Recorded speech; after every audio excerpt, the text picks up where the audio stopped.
Hello and welcome to this webinar titled Extractable Study Design and Data Evaluation of Polymeric Product Contact Materials, hosted by Biopharma Asia magazine and presented by Dr. Ping Wang, Principal Scientist at Janssen R&D, and Dr. Andreas Nixdorf, Senior Project Manager in the Life Sciences Division at SGS Group.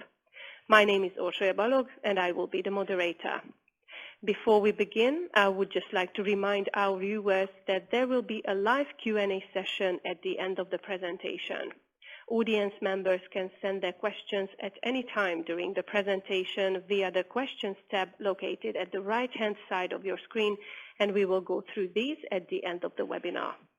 Now, please allow me to introduce Dr. Ping Wang, Principal Scientist at Janssen R&D, our first speaker.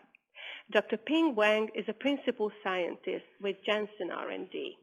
He has been leading Janssen's effort in the evaluation, selection, and risk assessment related to polymeric materials used in the manufacturing, packaging, and delivery of biologics, small molecules, and transdermal drug products for the past 10 years.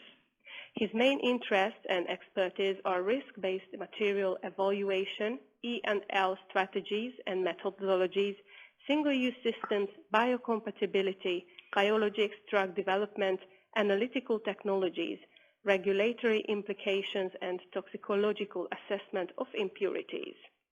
He is a board member of Extractables and Leachables Safety Information Exchange Consortium.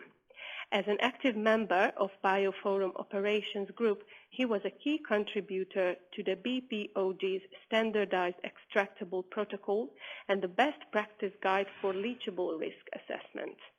He earned a PhD in pharmacy, received a regulatory affairs certificate, and an MBA degree.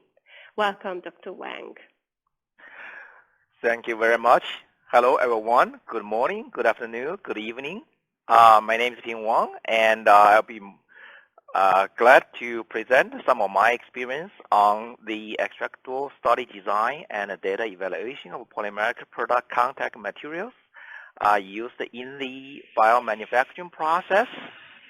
And before I begin, I would like to mention about some of the agenda. Some of the key topics I'm going to present. And the first of the presentation about the scope of this webinar, I'll be focused on biologicals or parenterals, and mainly focused on polymeric manufacturing materials for drug substance and drug products. And I'm not going to focus on other polymeric materials such as final container closure systems or delivery system, but the theory for the risk assessment of those materials, and even for some small molecules materials used in the manufacturing or packaging process, you can refer to the same basic principle and strategy used in this presentation, and they should be very much similar. You can tailor your needs and special applications to properly design your study and risk assessment. I will also talk about a little bit on the regulatory expectations and the challenges. As we know, there's a lot of pressing needs and increased scrutiny from health authorities. So we will talk about that. And I will give a list of resources you can refer to later on if you are trying to study your own program or trying to design a study and risk assessment strategies. And of course, we will talk about some of our experience on polymeric risk scoring to categorize those materials into different risk levels. And obviously, we will talk about extractable study design of various components, from the selection of model solvents to the analytical assays to sampling points. And it will give you some kind of overall impression about activities and the costs. This is not only important for the lab personnel, for technical person, but it's also very important for your planners, for your management to understand how much activities, time, and the cost will be involved to perform those kind of assessment. And then we will talk about, once we have the extractive study conducted, we will generate data. Another key part, how are you going to use those kind of data? How to evaluate those extractable data? And I will give you a couple of case studies and based on our own experience, such as bags, tubings, and filters, how we can use the extract data to perform a risk assessment from the safety and application point of view. And obviously, we will looking forward to see how we are going to what are going to expect in the next few years down the road from in general industry point of view, from health authority point of view. Now, first thing first, about regulatory agency expectations.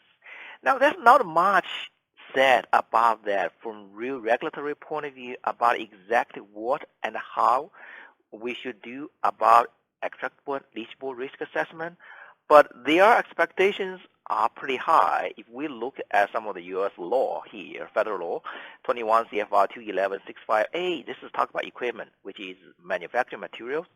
What it says, equipment shall be constructed so that a surface that contact components, in-process materials, or drug products shall not be reactive, additive, or absorptive, so as to alter the safety, identity, strength, quality, and purity of drug product beyond the official and other established requirements. So to understand that, we can easily refer to leachables and extractables are additives here. So they are not expected to see leachable extractables. Again, when they say they are not expected to see that, there's no such thing as absolutely no leachable extractable when you talk about polymeric material. So we should be able to come up with some kind of strategy how we can reduce, remediate this kind of risk level. And a similar language also said about the containers closure system. Besides what they said from the U.S. federal law, there's no other clear indication or regulatory guidelines about how and what need to be done, although we know that their expectations were quite high. And so there are quite a few challenges in the current environment, regulatory and industry-wise. And number one is, as I said, the lack of clear regulatory guidelines. However, the health authorities' scrutiny and expectation increase over the years. We're not just talking about U.S. FDA. We're talking about all the health authorities around the world. So Health Canada, Health China, South Korea, Ireland, and UK, and EMEA, all of those health authorities we are dealing with, their expectations getting higher and higher. And I give you a couple of examples, standard language from our own experience and from some of our colleagues in other companies.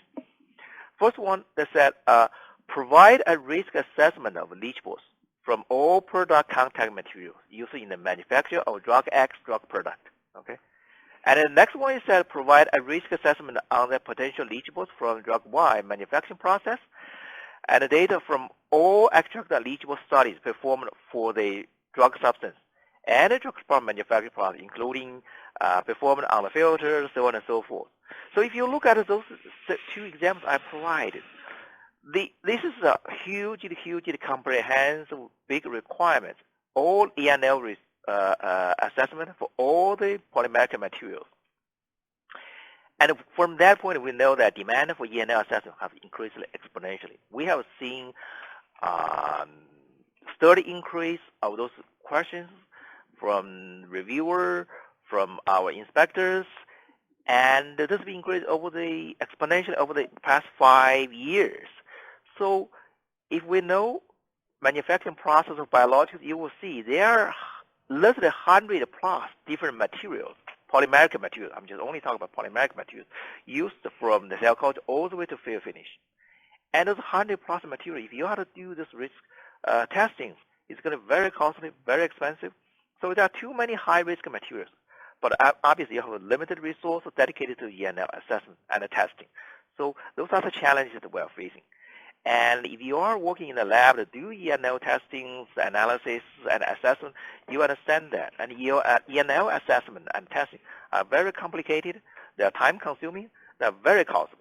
What that will lead to a confusion and a doubt. What that means, I mean was, because they are very costly and very complex, and a lot of people will see some management, regulatory, or quality, they might come back and say, gee, we have not done this kind of testing before. 5 years ago, 10 years ago, our drug product got approved. Why do we have to do it now? So it's very confusing for people to say, well, what do we need to do? How we do that? And also, it can generate doubts from your senior management, from quality, from other part of your organization. Not talk, mention the whole industry-wise about doubts from the suppliers. Why do we need to do that? How should we do that? So those kind of things are challenges we are facing. So before I go any further, I would like to give you a list of resources you may refer to after this presentation. First, I will refer you to go to the BPOC website. BPOC, as I mentioned, that it's called Biopharma Operations Group. It's an industry consortium. It consists of many, most of the bio manufacturer companies in the world, such as Janssen, Sanofi, Merck, GSK, AstraZeneca, Eli Lilly, all the major pharmaceutical companies you can think of. So the BPOC organization consists of, my understanding is their market share is about 90 plus of the worldwide market share. So this is a really good organization. We have many different subgroups in this organization to discuss and talk about generated guidelines, best practice of recommendations for the commonly concerned questions, and leachable, extractable, and disposables are one of the topics we are involved. So take some time, go to the website, check out some resources, and also you will see the BPOC extractor protocols, and which we generated a few years ago. To give some details about how you can conduct some of the studies. Again, you can use that as a starting point, give you reference. And also, last year, we also generated a BPOC best practice leachable risk assessment. This is give you a risk assessment model, how you conduct different risk assessment, give you different risk scores, different risk levels. And last but not least is a PQRI, which is a very original organization, generate a best practice recommendation for leachable extractable assessment. I particularly uploaded one. It's called, this is a PQI workshop. PQI at the USP joined a workshop in April, held in Rockville, Maryland, at the USP headquarters. So this program mainly talk about safety assessment of parenteral and ophthalmic drug product risk assessment. So this is a very good place. You can take a look at some of the current trend about this kind of assessment. So this is a good place to check it out if you need some more information about it. Now, so as I just mentioned, that if you're looking at your whole overall polymeric risk assessment of your manufacturing process, you will find out you're going to have 100 plus different materials. Last time we checked our Janssen J&J network, overall network, we have 400-500 different polymeric items overall in our organization. And then we perform some kind of risk assessment strategy, categorize them to high risk, low risk. We ended up about 200 plus different material which have considered as high risk material. So you can imagine those are huge amount of work need to be done if you have to perform all the testings. So that's, from that point of view, we have to use the risk-based strategy to evaluate the risk. How do we do that? This is actually very much recommended by FDA anyway. So first thing first, we need to do the polymeric risk score. Okay. Basically, based on the several different risk factors, such as where it's being used, how it's being used, what kind of materials you are using, and give different risk scores, and then you add them together. Then you can generate, okay, certain cutoff above will be high risk, certain cutoff below will be low risk. Somewhere in the middle, it can be the median. Okay, you can use a different material, different strategies to come up with some kind of scoring. In this particular, this is our own Janssen risk scoring factors. Number one, we have 7 factors in here. You can certainly adjust that accordingly based on your own needs, based on your own understanding of manufacturing process. First thing first, we see the proximity to the final drug product. So if you have a piece of material such as a final fill-finish filter, you certainly is very close to your final drug product. You have high risk score. But if you use certain tubings using cell culture process before the purification, drug substance purification, those are far away from final drug product because those materials go, whatever leachable will go through, many dilutions, buffer exchange, filtrations. So those risk will be lower. So further away from drug product, lower the score. Closer to the fair finish, higher the score. And then you have an extraction capacity of solvent. Water, a little bit low, but organic, a little high. Length of the contact, storage bags will have very long storage time. The contact length, days and months, sometimes years. Then they must have high risk scores. But some of the materials, such as only like temporary, 10 minutes, 20 minutes, and an hour contact with the drug product stream, those have a low risk score. And the contact surface area. Higher surface area, higher score. Low surface area, low score. Certainly, you also consider the contact surface area to the volume ratio. And the temperature. If you have heated up, 37 degrees C and a plus, and you have a higher score. But if you have frozen storage, you have a little bit lower score. And last but not least, the material itself, a polymeric material itself. Some material has higher tendency to leaching impurities. Some are not that much, such as high-density polyethylene. It's very inert, has very few leachable additives. But some of the other materials, such as PVC and polystyrene, they are very grafted polymeric materials. And they have a lot of additives in there, so they have a higher score. All in all, you add them together, you can come up with some kind of risk strategies. So, and once you have that, what kind of risk level assessment you're going to approach? And I'm going to put the first line first here, because we have a BPOC leachable risk model as a starting point. You can refer this, go check out this paper from the BPOC website. And again, I am part of this organization. I'm part of the outer group for this risk model. But again, we are not using exactly this model because we have our own established risk assessment model. But for the companies, individual, if you have not been established some kind of risk model in your own organization, this is certainly the great starting point for you to use that to generate your own starting model. And from our point of view, we have different scores. We have using a cutoff score 40. Obviously, this is a very arbitrary number here. This is based on our own experience about this scoring. What that means, if we have a total scoring 40 or less, we consider low ENL risk materials. And for those kind of materials, we only require USP Class 6 data, which is USP 8080, the in vivo biological reactivity. And most items fall into these low risk categories are small surface area items and some items with short contact time. Usually it's like O-rings, little probes, some T's and Y's, connectors. Those things, smaller items. Or most items are in the early, upstream materials and before the UF/DF filtration. But for material with risk score 40 and up, we consider this a higher ENL risk materials.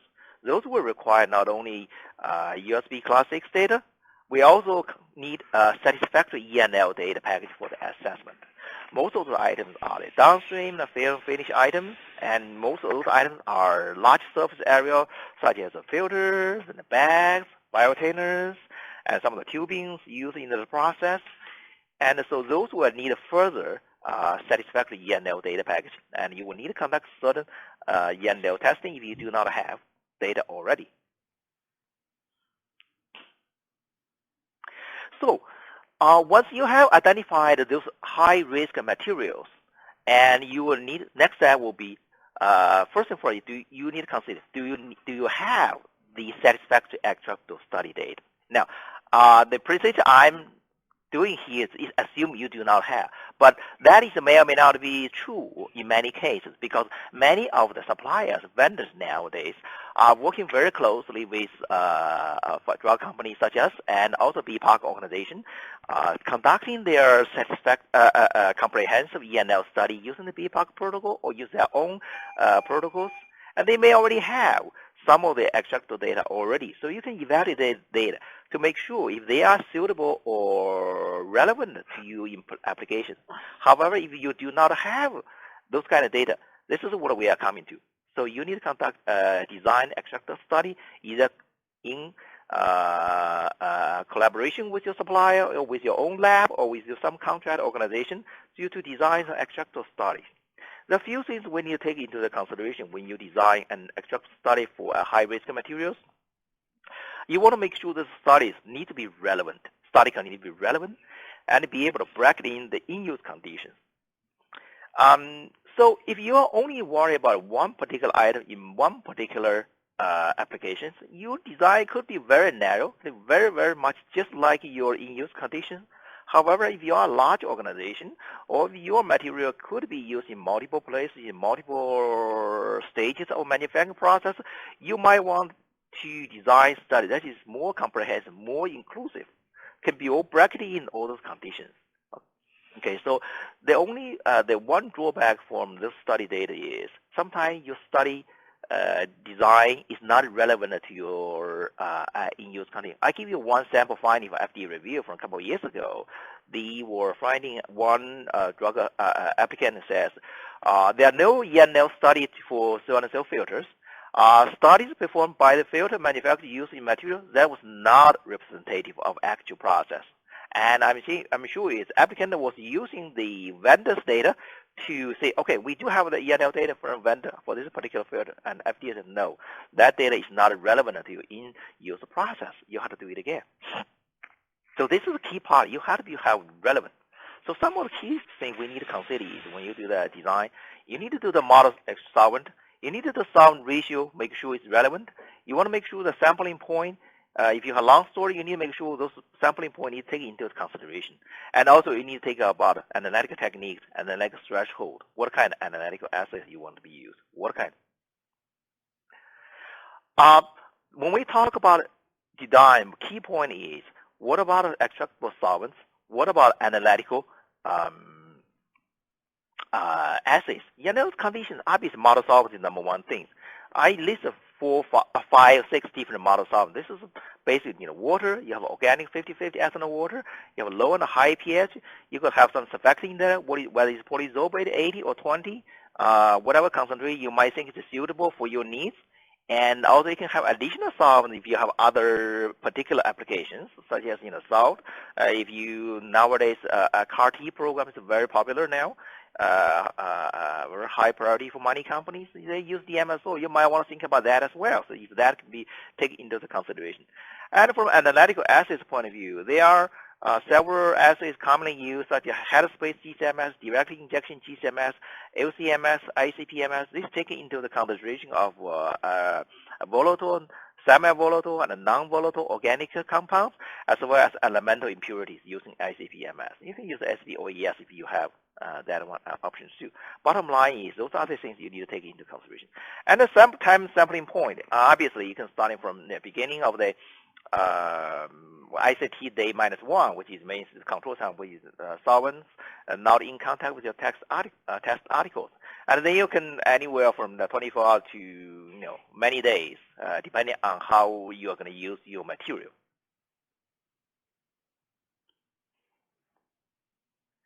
And this is a table I directly cut it from our BPOG protocol, and it shows you this individual different polymeric items used in the process, such as storage bags, the tubing with connectors, and the TFF filter, sensors, so on and so forth. They give you some recommendation what kind of solvents you will need it for those individual items, and how many time points you will need to take for those items. Again, take this as a starting point, as guideline for you when you start your design. You do not have to follow this exactly from my point of view. That's especially from an end user point of view. You just need to go ahead to using this as a starting point so you know where to start. And I think you can adjust accordingly for your own needs, for your own unique application. Now, once we said it's very important from your planning point of view, from your timing, your FTE, from your budget point of view. This is very important not only for the lab personnel, it's also for the planners, for the management. From a study duration point of view, I'm only talking about it from your lab point of view. It could be anywhere from a couple of weeks, very short study, to several months, to 6 months, depending on how comprehensive, how much time you needed to do for individual items. But this is only talk about from lab point of view, okay? And then you will need a lot of time to think about method development and validation qualification, especially if you just started your program of ENL risk assessment. This might take longer than normal. But if you have done this for a couple of years, you might already have a lot of method development or validated, so you may not need much time for your next project. But for a beginning, you do need to take into the consideration method development validation. This is time and a cost. And also another thing is not many people consider this as a normal process, but investigation of abnormal results, such as some results, some identification of unknown leachables. Those are very, very in use conditions. Okay, so and then you'll talk about tox and risk assessment. Okay, and once you have the data, how do you perform risk assessment? How much time you need to do that? And then you have mitigation plan. If this material doesn't work, you need to change the manufacturing process. You need to do the further assessment, right? And it's taking time. And then you need to take into consideration BOA writing, authoring, and pre-approval inspection support, and also response to all regulatory inquiries. Those all take a lot of time as well. And cost-wise, I'm not talking about individual. I don't know how much you can cost individual labs if you do it on yourself. But if you want to contract out, this can easily cost for anywhere 25, 30 grand to 65,000 US dollars easily. And then you need to plus testing material, internal FTEs, managing those materials, right? So those are things that all need to take into consideration from point of view. How to evaluate data? Again, those data, when we talk about data, we consider this as not good or bad, but they are neutral. So you have to take this data into the consideration about, batch size, the processing volume, what kind of solvent stream, what kind of dosing level, what kind of dosing frequency, what kind of, you need to find and calculate the potential exposure levels, and you need to calculate using the safety limit, whether you're using PPE from the PQRI or ICH M7 guidelines. And then, I'm just using, put it here, upside down triangle, talk about PQI threshold, from anywhere 1.5 microgram per day to all the way to 650 microgram per day. And you can use also ICH-M7 guideline, depending on the situation, depending on the toxicity levels of your polymeric, of the extractables. So, and again, take that into the consideration. From ICH-M7 point of view, when we calculated those patient exposure, we talk about 1.5 microgram per day if you are dosing the drug every day for life, which is 10 years plus. But if you have intermittent dosing, which means it's not dosing every day. Let's say if you are overall total dosing days less than 1 month, 30 doses in your lifetime, this can safety concern threshold can go up to 120 microgram per day. So take that into the consideration when you perform your risk assessment. And I'll just give you one example here. I put quite several case studies here, but I'm not going through all of those, but just give you an idea. You can take a look of that. This particular case we'll talk about one extractor tubing was 2.4, one particular extractor 2.4 microgram per square centimeter, and in this particular buffer, and we can calculate that based on the batch size, 140 liters, and overall surface area 2,600 square centimeters, and we calculated the overall dosing volume of the drug product is 78 ml per day, and the overall dosing is 12 weeks, every 12 weeks, and we can calculate the final exposure level of this particular extractables in the to the patient. Based on this equation, you can see this is ended up about 3.47 microgram per day to the patient. And is that an issue or not? If we take the safety concern, now we're talking about drug product dose every 12 weeks. Now, if we are based on ICH-M7, if drug dose for every 12 weeks, we'll calculate their overall dose about 303 doses in a lifetime, which is less than 12 months. And based on that table, you're going to be threshold 20 microgram per day will be safety threshold. Now, we calculate that exposure level is 3.47 microgram per day, and your threshold is 20 microgram per day. So this is much less. So you see, this presents a minimum risk, this particular extractor. But in terms, if we talking about if this particular extractor added more than 20 microgram per day, in certain cases, then you will have to go further assessment of this particular extractor, identify this extractor, make sure they are PDE, the fully assessed by a toxicologist, and make sure you will be able to come up with some justification. If that final PD is really less, more than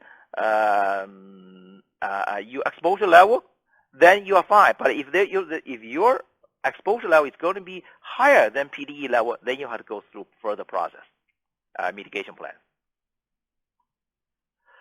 So, and this is another case, a study. I'm not going to go further details about a plastic bottle. I'm putting it here so the audience can take it into your consideration. You can take it home and do your homework to see how we evaluate different materials with different risk level. This will talk about, biocontainer. Consider not only the bottle, you have the cap, you have a liner, and you can calculate all of those exposure levels of this. You can calculate all individually, and initial level could be higher than this example. Give you initial exposure level could be higher than your ICH M7 guidelines, and then you need to go further down using it by your toxicologist to see whether the higher exposure level really become an issue or not. And this will give you a PPE calculation. It's a particular extractable. You can use based on the NOIL level to calculate the PED level. This is based on ICH guideline calculation, so it's nothing really complicated. But again, I would strongly prefer you take that in with your toxicologist to make sure they accept this kind of calculation. And I would strongly recommend you to rely on your toxicology to perform the risk assessment, especially in the beginning, to establish some kind of safety assessment strategies. And looking forward, moving forward, I just mentioned that more vendors are now conducting comprehensive testings. You might have more and more ENL packages from them, so don't be shy to ask your providers, ask your suppliers to make sure they can provide comprehensive packages so you can use that without doing your own study. But you do need to perform your own assessment once you have the data. And you need to leverage your existing data across the internal network and your partners, especially large companies. If one side may not knowing what other side is doing, and this is very important for the individual companies to leverage the data from your internal and partners. You need to assess your material depending on their usage. And sometimes you may get some data may or may not be totally based on the BPAC protocol. That doesn't mean they are not useful. That doesn't mean they are not good enough. You have to make sure they are really cover your own in-use conditions. That's key part. And also we are thinking about looking forward is, I mentioned that cost is high and take a lot of time, but overall, moving forward, cost will decrease. It was due to improve the vendor packages and repeated usage of same materials to your own network. You get more from your vendor, more from the suppliers, from your partners. So those kind of costs, number of testing become less and less. And certainly, from conclusion point of view, proactive ENL assessment is regulatory requirement, not an option. And you can product quality is designed and built into the process. And I think with the proper implementation of ENL assessment, you can certainly make sure you reduce regulatory risk as well as patient safety will be further assured.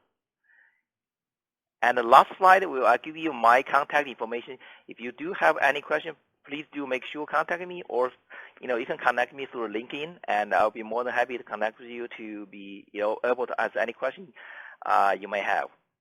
Thank you. Thank you so much, Dr. Wang. Now again, I would like to remind our viewers that there will be a live questions and answer session at the end of the presentation, and the audience members can send in their questions at any time during the presentation via the questions tab located at the right-hand side of your screen, and we will go through these at the end of the presentation.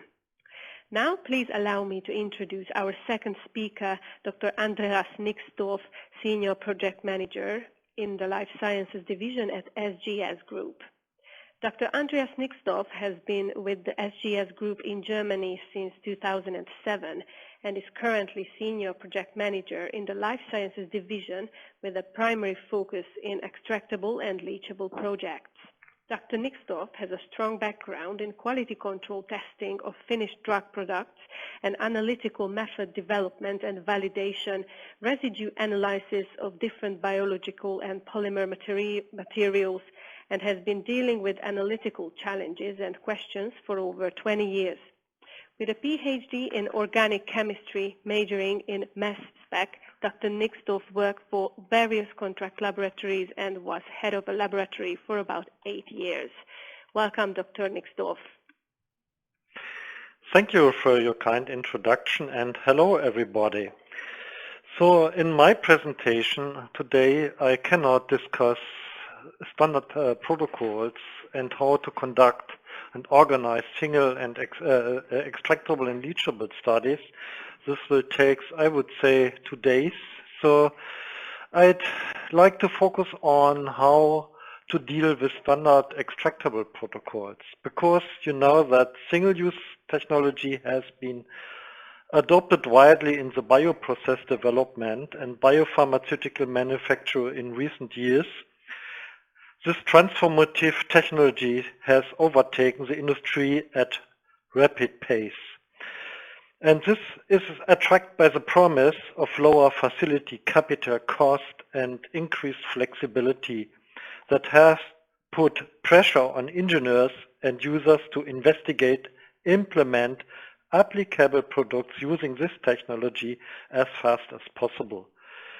And this challenge greatly impacts the configuration of manufacturing space.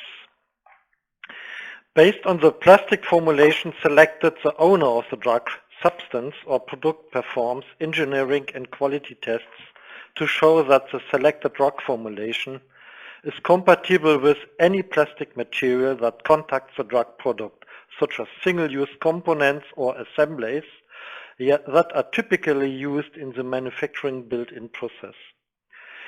Once you verify that the plastic formulation is compatible with a disposable component and has the proper quality attributes, you may ask, is this verification of that material actually complete or not? Not really, because you will no longer have a one-time verification event. The reason is that you are now relying on a supplier that gets a film used in a bag system, for example, from another supplier, which in turn gets its plastic beads from another supplier, and so on and so on. So that means that the end user has a legal responsibility also to implement risk mitigation strategies along a supply chain. And there's no doubt that the single-use system should be manufactured or fabricated under controlled conditions. So it's also a question of the quality system that the supplier industry has implemented to manufacture the single-use components. So the single-use supplier will become an integral part of your operations, and that should also be taken in account by you.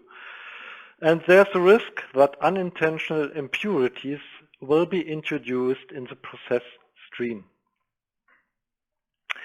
There are different risk factors associated with extractable and leachable. If you would have a small peek into the current guidelines, most of the guidelines will discuss the safety or toxicological aspect associated with a leached substance.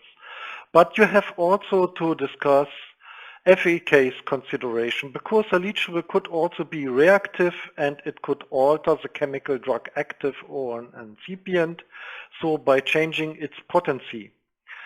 Also, the product stability could become an issue, because if a heavy metal would leach out in a protein drug formulation, you could observe sometimes some instability of the formulation by observing particulates or aggregation products.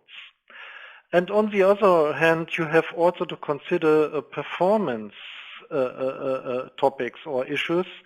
For example, if an analyte or leachable would interfere with your analytical routine quality method or with a diagnostic test in case of a medical device, then you could have a positive false result. And on the other hand, it's known and it's also published in the literature. For example, IGA-FOS 168 is a prominent antioxidant, often used as a secondary antioxidant in polymeric materials to capture oxygen or ozone.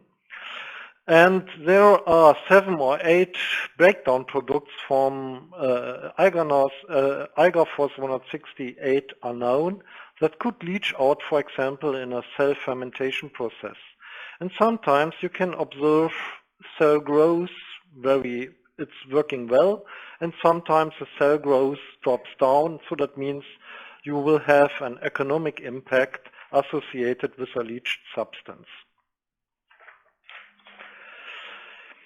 Any change in material chemical profile could put the qualified status at end-user site in question. And extractable testing is a key element of single-use equipment design. And reviewing of chemical profiles is a mechanism by which single-use suppliers and end users ensure safety. However, there are currently no consolidated industry standards for extractable and leachable studies on single-use systems. There are often extraction conditions used are more aggressive than what is typical in pharmaceutical manufacturing. And I see that's also a question here. This lack of standardization in extractable testing causes difficulties for end users in comparing test data from materials of equal functionality, but delivered from different suppliers. To provide single-use suppliers with a common format for conducting extractable studies, the BPOC Forum and the USP have published standardized extractable testing protocols, and you will find here the literature references as shown in that slide. So sharing this knowledge with the biopharmaceutical manufacturing industry not only facilitates single-use system adoptions, but it is crucial to furthering development of effective and practical standardized protocols for disposable technology. You will find some interesting literature and discussions also in the published literature. So if you need a quick update, please read these publications here. In my presentation, I am introducing the USP approach, and I'd like to describe some analytical challenges faced when implementing standard protocols for single-use components. So, the advantage by standard extraction protocols are shown in that slide. A standard will be carried out by each supplier, which account for a market advantage. It would also assist single-use suppliers in a more efficiently selecting materials in line with the end user's expectations, and end user would win more trust in formal quality of a certain single-use system or a disposable component. A standard could be integrated in the supplier's product lifecycle management. And presently, the extractable testing information as provided by some suppliers are not intended to be passed directly to a regulatory agency without a process and product-specific evaluation. In most cases, the end user has to conduct own studies. Thus, the use of standard extraction protocols also provides a baseline which can be used for comparative. The USP recently has published its own extraction standard protocol. There are new drafted general chapters published in the USP forum, and you can also add some comments. The first chapter is the USP chapter 665. So it describes polymeric components that are typically used in manufacturing of biopharmaceutical and also typical classical pharmaceutical products. And the USP chapter 6 and 6.5 provides you with a risk approach. So that means how can you do a risk scoring. I will give you an introduction in the risk assessment. So this is shown here in the next slide. With these upcoming monographs, the USP Pharmacopoeia has developed also a risk classification matrix system for single-use safety assessment. You will see here, you will have a baseline assessment. It's denoted by A. and B, it's an expanded baseline assessment, and C means a full testing assessment. The matrix then links the risk to a prescribed level of characterization. So you should compare this risk assessment also with the publication of the BPOC. So I think it is, let me jump back to the slides. I think it's a publication from 2017. Here's the Biopharma BPOC, Best Practice Guide. From my point of view, this Best Practice Guide works much more better than the approach of the USP as described in the chapter 16.6.5, because it's more practicable. Let's have a closer look on the risk class A. The materials deemed risk class A require a baseline assessment, including a biocompatibility test according USP chapter 87. This is a simple in vitro cytotoxic test. It also requires measurements of physicochemical parameters as described in the monograph 661. So you will find here typical testing parameters like identity, physicochemical characteristics, and then you have also to do the testing for extractable metals. In addition, you have also refer to food testing. So that means also a proper food compliance certificate should be included in the submission. Unfortunately, in chapter 661, only a few polymers are listed for testing. And if you have a laminated or a coated polymer, you cannot apply this test. The risk level B includes A and requires an expanded baseline assessment with the additional requirement of an in vitro class 6 test according USP 88. A full list of the starting materials of the polymer manufacturer is required to determine which additive tests have to be performed. So you need also a list of additives that may be used in the plastic. Unfortunately, this information is often not provided by supplier industry.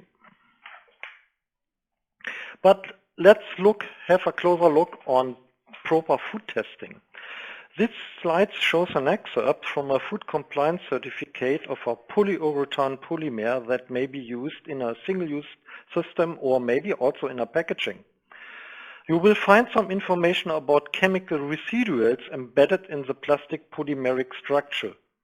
For example, the diisocyanates that are shown here are posing a toxicological health risk for the patient. They are carcinogenic. It could also modify the drug active. They are highly reactive. If it would leach out into, let's say, an aqueous drug formulation, its structure can change rapidly by chemical reaction with the water of the drug formulation, by its conversion into the corresponding diamines. In extractable studies, and also by applying compendium testing methods, these reactive residues, chemicals, will run out of the analytical window. Also, a validated targets analysis has been put in place. By applying standardized extraction protocols, the risk associated with these leaching chemical class cannot be assessed. For that reason, a standard must also imply cross-reference to other regulations so that the chemical composition of the materials, including specification for residual monomers or oligomers, or maybe also residue solvents, is clearly addressed. In the shown example, the diamine, the hydrolysis product of the diisocyanate, can be detected in extractable or leachable profiles, but assessment must also allow the chemical link to its origin.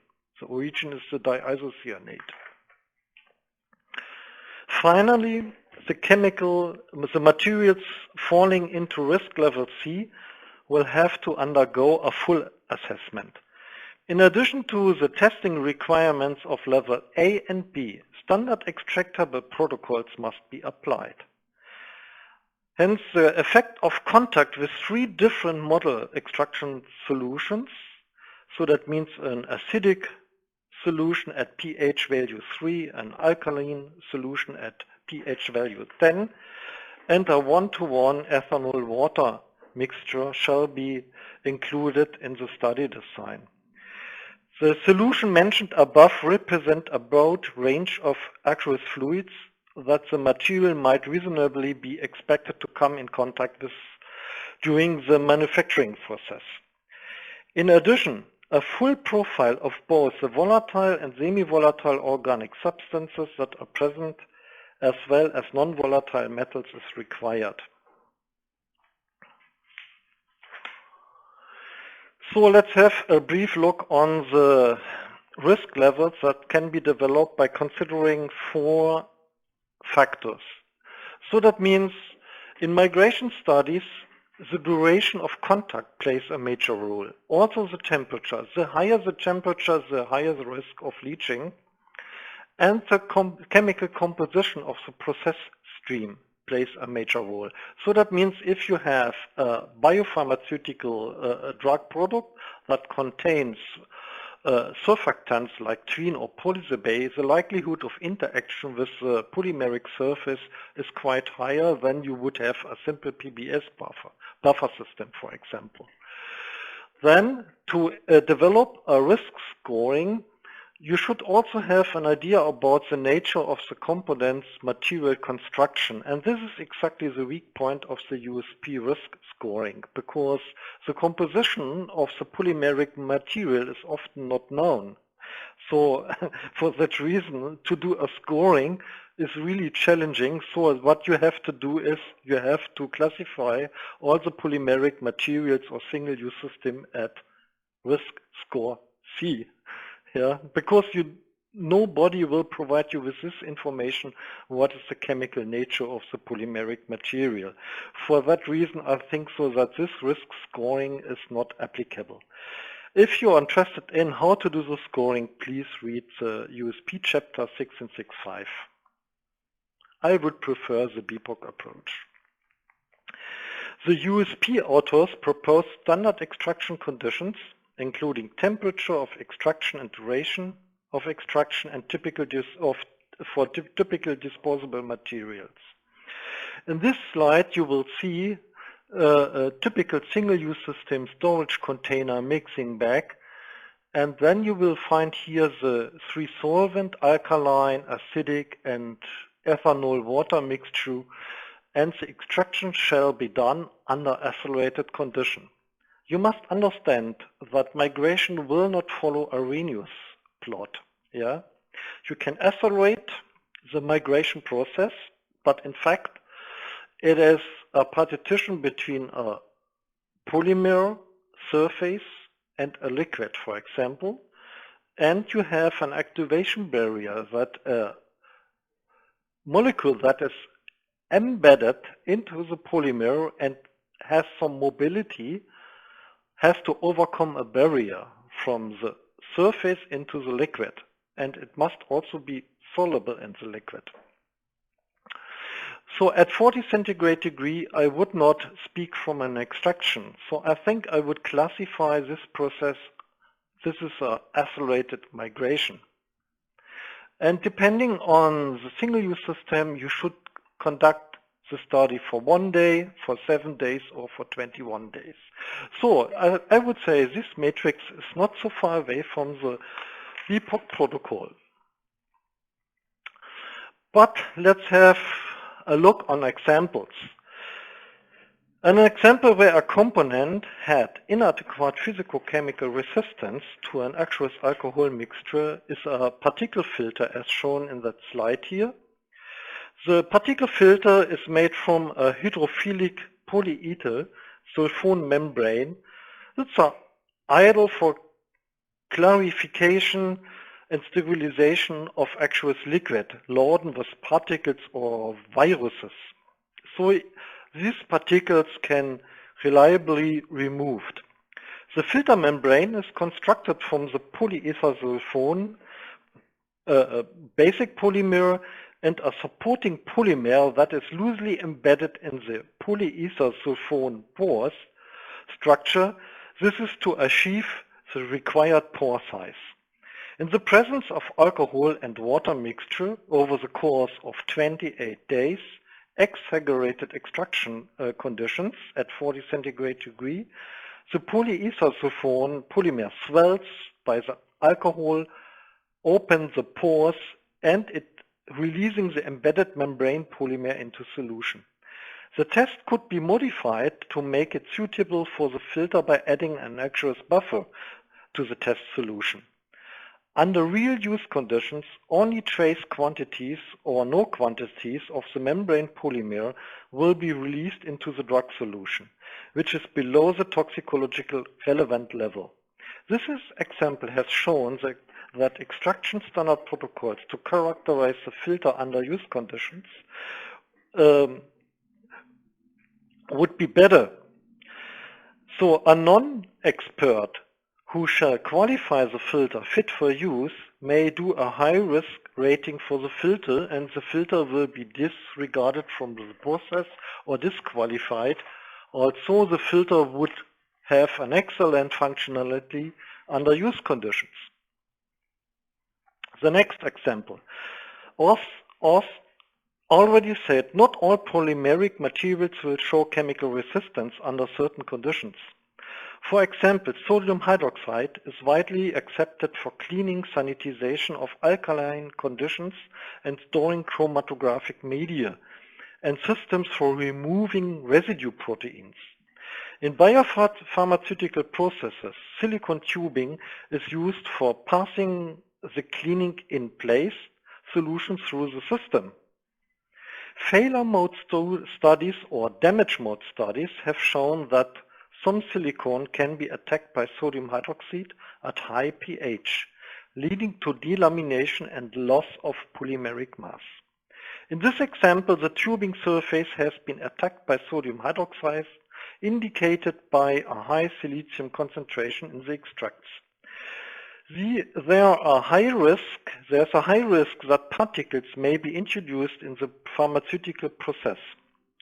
The damage mechanism of polymeric materials is an important factor to understand in materials use compatibility, and failure mode studies should be conducted independently from extractable and leachable study.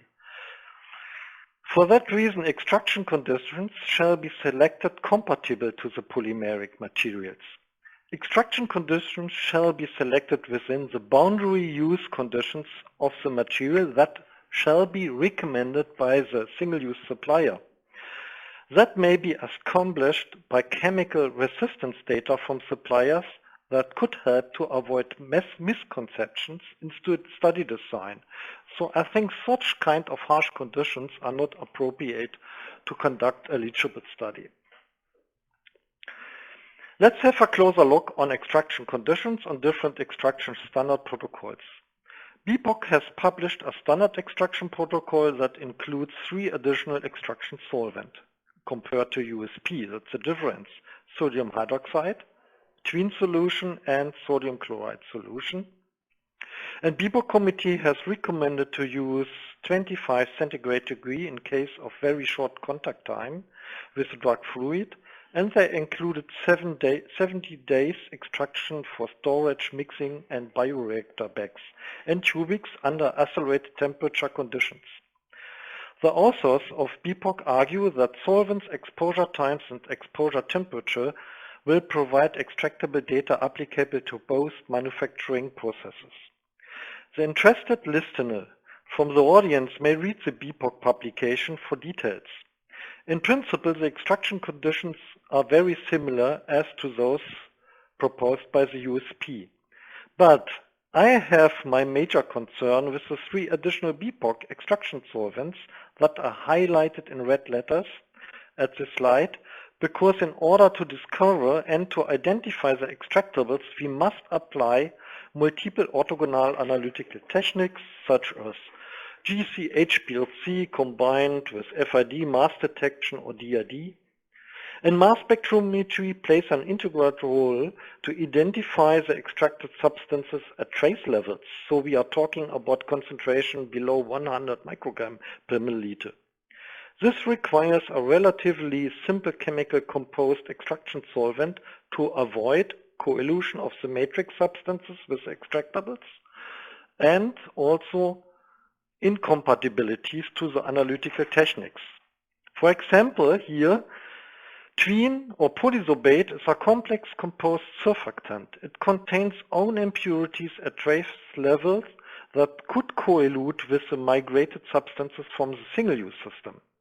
This complex matrix can discriminate ion generation from extractable in mass spectrometry ion interface, so they can run out of analytical window. Polysorbate matrix requires validated methods and target analysis. This matrix is not applicable to leachable screening methods.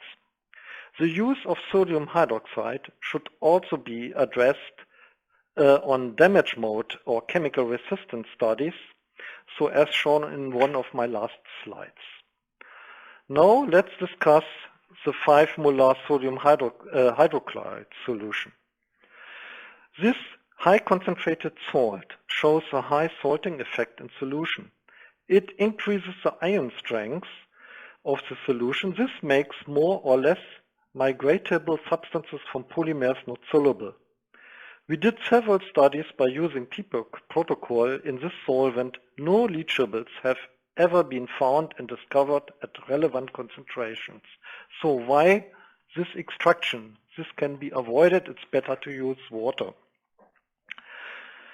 For example, perfluorinated polymers such as PTFE or, for example, polyvinylidene fluoride are commonly chemical inert against most solvents, because if a polymer cannot be swelled or swollen is right, I think, vocabulary, by the solvent, then I would not expect higher amounts of leachables.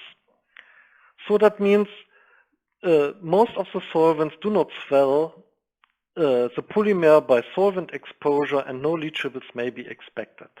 But this slide shows a typical example of a connector that have been made from PVDF polymer in both aqueous extracts and harsher solvent extracts like 50% ethanol. Perfluorooctane sulfonic acids have been determined by LC-MS target analysis, no screening, against authentic reference standard at high quantities. Please note, in high-quality polymers, these substances of toxicological concern will not be detected. PFOS are often used as surfactants in production processes. Sometimes we are detecting them at ppb levels.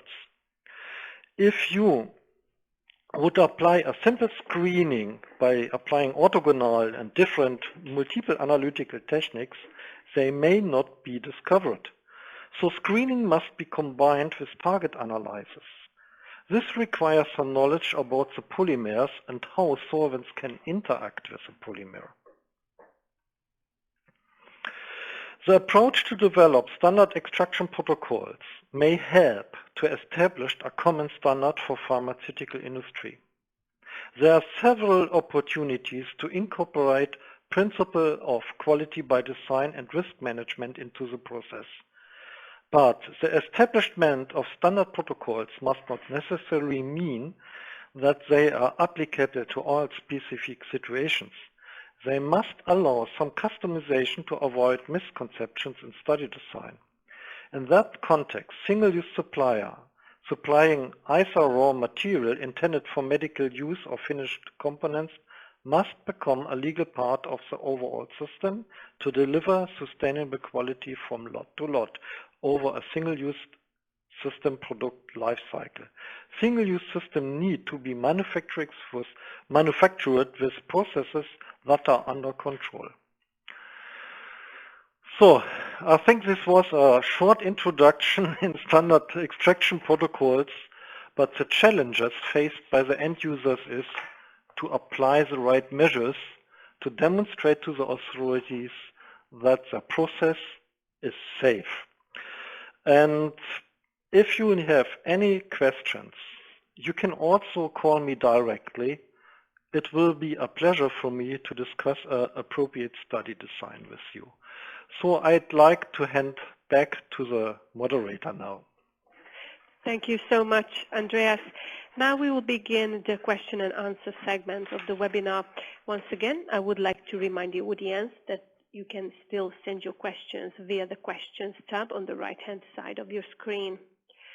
The first question is, if the point is to bracket the actual use conditions, why not just use solvents that directly model the solution at the contact point instead of the 5+ solvents that the BPOC protocol recommends? So who will answer? I can give an answer and also or go ahead, Andreas. Yeah, so because I fully agree, I think this might be sufficient.